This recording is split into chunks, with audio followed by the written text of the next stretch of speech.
Pô, eu só preciso falar disso daqui porque me chamou a atenção, né? Não é nada contra o criador desse vídeo, o vídeo dele até fala exatamente o que eu vou falar agora, que é, tipo, o que que fez os devs que odiavam IA mudarem de ideia sobre vibe coding. E, cara, a real é que, pelo menos no meu caso, né, eu posso falar que eu mudei de ideia porque em 2023 as ferramentas eram tenebrosas e hoje em dia elas são boas, né? Por isso que você tem visto pessoas como eu e o Lucas Montano mudando de ideia sobre vibe coding. É engraçado que você vê o pessoal achando que a gente faz isso porque a gente vive disso, talvez, e que a nossa sobrevivência depende necessariamente de fazer um hype em cima do Cloud Code da Anthropic, sim, claro. Como se o Lucas Montano, que é tech lead na Disney, precisasse do seu likezinho pra sobreviver. Fala sério, cara.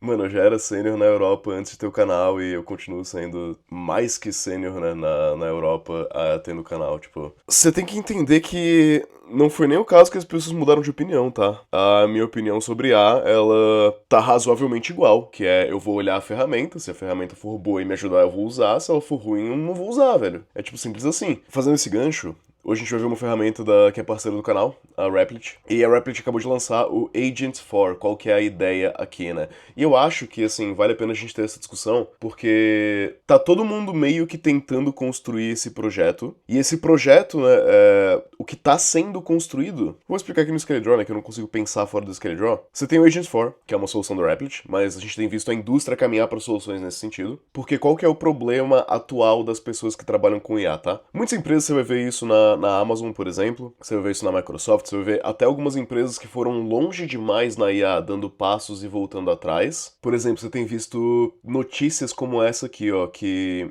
a Amazon investiga uma tendência de acidentes criados por código gerado por IA. Isso tem acontecido em algumas empresas porque a gente tá no seguinte momento, né? A gente tá no momento em que a gente tem, por exemplo, a nossa codebase aqui, tá? Aqui a gente tem a codebasezinha, aqui a gente tem código sendo agregado a essa codebase, tá? Antes, qual que tava sendo o processo de gerar código e agregar para essa codebase? Você tinha aqui, ó, vamos colocar feature nova, um ciclo nessa feature que se parecia da seguinte forma, né? Você tem aqui uma pessoa trabalhando nisso por uns 3 dias, vai? Depois essa pessoa trabalhando nessa feature por uns 3 dias, tem que ela vai para outras pessoas para revisar essa feature, por de repente mais um dia, um dia de revisão era o normal. Esse um dia de review às vezes ia para QA, às vezes ia para staging. Vamos colocar aqui um teste de qualidade, tá? Um QAzinho. Às vezes ela voltava pra cá, né? Voltava pro desenvolvimento, às vezes ela ia pra prod, muito bem. Você tem aqui um total de uns 3, 4, 5 dias de trabalho em cima dessa única feature. Com a IA, não é nem culpa dos engenheiros, tá? O que as empresas falaram? Cara, esquece isso daí. Esse negócio aí não tá com nada, o que a gente vai fazer? Você como pessoa,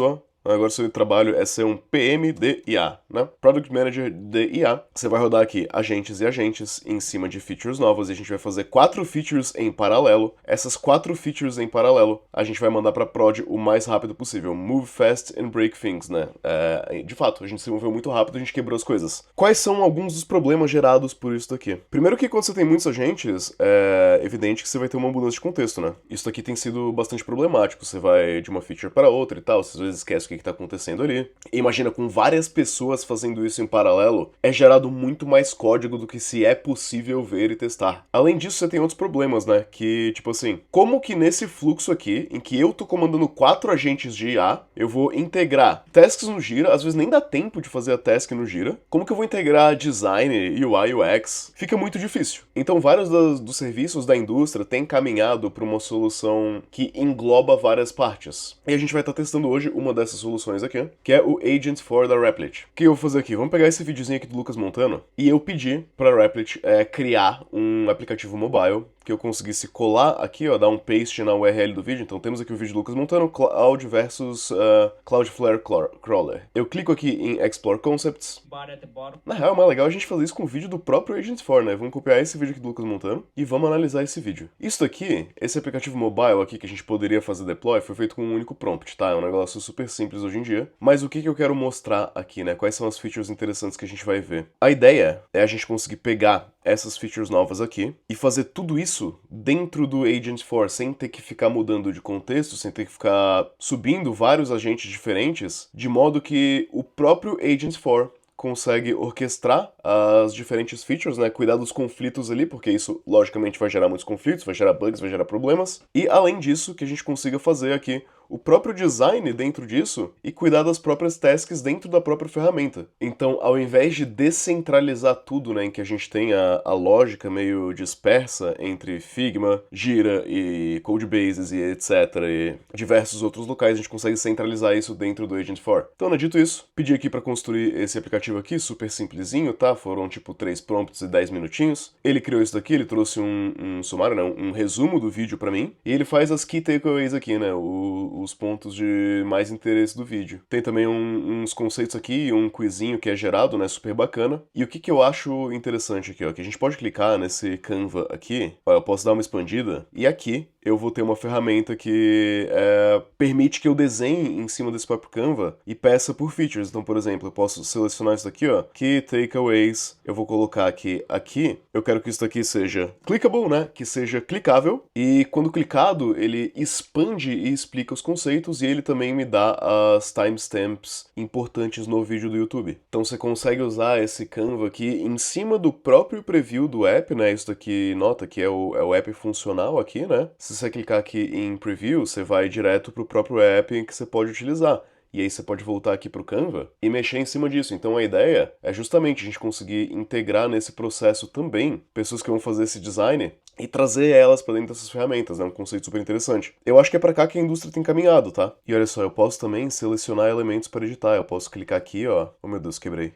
Mudei o tamanho da fonte, quebrei tudo. Mas né, você tem o botãozinho aqui embaixo na esquerda de selecionar elementos, e eu posso selecionar elementos e ver, né, como é que esses elementos estão aqui, ó. Tipo, qual que é o CSS e tal deles. Na verdade, isso aqui não é bem CSS, né? Mas enfim, você entendeu. E o que eu acho de mais interessante agora, vamos testar ao vivo mesmo, é a ideia de fazer várias tasks em simultâneo e ver os conflitos sendo resolvidos. Então você consegue fazer aqui, ó, Create New Task. Vamos pedir uma task que é para adicionar um Light Mode, né? E ao mesmo tempo em que ele está fazendo essa task de adicionar um Light Mode, eu vou copiar aqui essa ideia do Canvas e eu vou pedir para que essa task seja feita. Ó, você tem aqui, ó, o Canvas Element Selected, então ele está selecionado, né? Esse elemento aqui do Canva está selecionado na minha nova task, e eu posso pedir para implementar o Click to Expand, e essas duas coisas estão sendo feitas em paralelo. Nota, são coisas que possivelmente podem dar um conflito, né? Porque a gente tem aqui que o Light Mode está sendo feito. O Light Mode, é claro, vai afetar o aplicativo inteiro, né? A funcionalidade de todo o aplicativo. E o Detail Expand aqui provavelmente vai criar uma tela nova, que também precisa ter um Light Mode. Ó, ele referencia aqui o que está escrito o que está descrito no Canva, né? E baseado exatamente no que a gente desenhou, ele consegue criar as tasks. É uma ferramenta muito impressionante. E, cara, é por isso que eu e outros criadores de conteúdo estamos dizendo que essas ferramentas são de fato muito impressionantes. É porque elas são.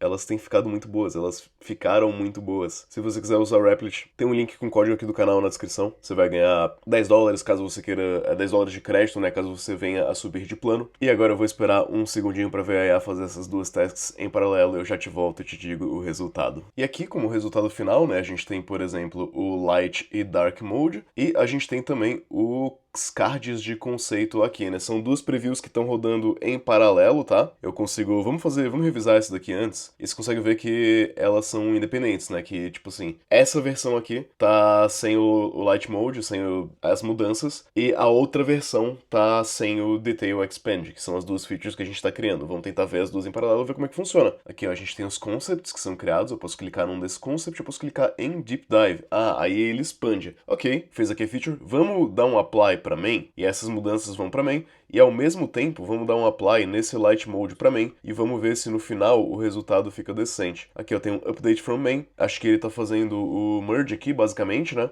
Aqui, ó, ele mesmo identificou o conflito, que era o que a gente estava tentando gerar, né? Tentando criar um conflito aqui para ver a resolução. Diz que o conflito é simples de ser resolvido. Comitou na main. Agora temos a versão main aqui funcionando, né? Vamos ver em Light Mode, que foi o que a gente criou. Vamos clicar aqui em explorar os conceitos. E tá feito. Clica aqui em Concepts, clica aqui em Tempo Ocioso, clica aqui em Deep Dive. Tá funcionando perfeitamente. Tá tudo com Light Mode, os conflitos estão resolvidos. E será que isso daqui é o futuro que nos aguarda? Aí a expandiu aqui, né? Deu mais exemplos e tal. O aplicativo aplicativo tá funcionando perfeitamente bem. E eu acho que é para algo mais ou menos assim que a indústria vai se caminhar, né? Em que a gente consegue essas diferentes features aqui. Que pessoas diferentes trabalhem na mesma ferramenta em cima de diferentes features e os conflitos vão sendo resolvidos ali ao vivo. E seja uma ferramenta um pouco mais integrativa, né? Você vê que as pessoas estavam tentando chegar aqui, fazendo um combo de várias ferramentas em cima de Jira e Figma e Notion e sei lá o que. Em algum momento eu acho que a gente vai ter um lugar para centralizar tudo isso e baixar ali a quantidade de mudanças de contexto para que a gente consiga focar no aplicativo de maneira mais integral, né? E mais compreensiva, que compreenda o todo da aplicação de uma maneira mais multidisciplinar, enfim. Obrigado por assistir até aqui. Se você tá me achando um pouco estranho hoje, é que eu tô bastante doente, tá? Tá difícil fazer esse vídeo, mas enfim, brigadão.